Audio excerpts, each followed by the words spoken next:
Hello mga beshi. Opa, Korean ang aking filter ngayon. Bongga. 안녕하세요. Angel입니다. 이름이 뭐예요? Sabi ko dun.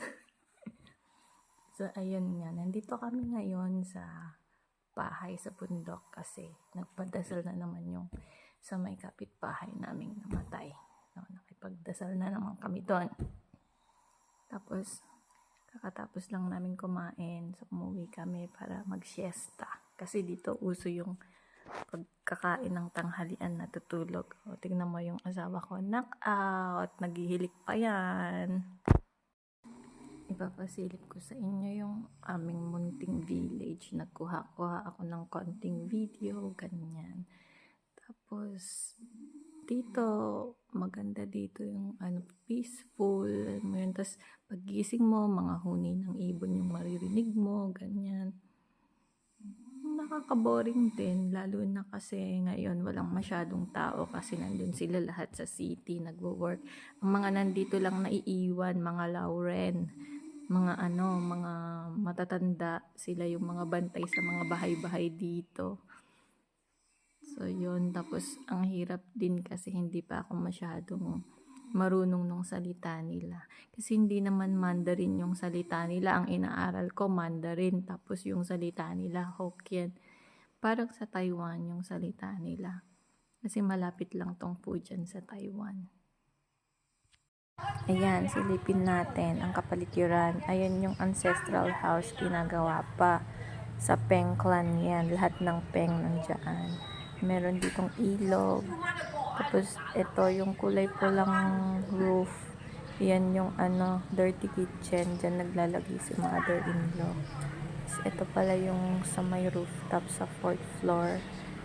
Merong mahabang ng solar panels. Pinapaupahan namin sa power company.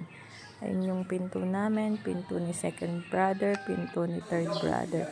Magkakadugtong bali yung rooftop ng bahay. Ayan, may hagdanan papunta sa kabila, sa taas, kung gusto mo makipagmarites sa kapitbahay. Yan.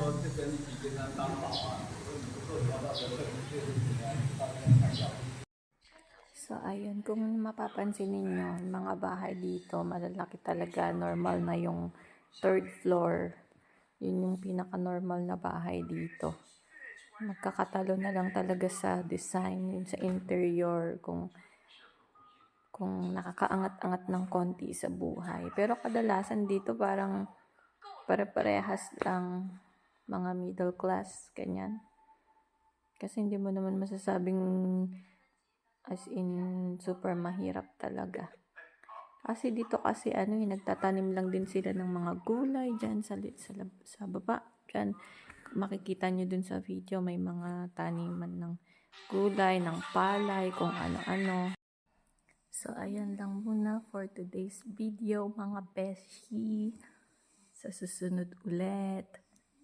Ay, shout out nga pala sa S4A. Kamusta? S4A. Emok. Ayan shout out na kita, Emok Tsaka yung S4A Long live S4A.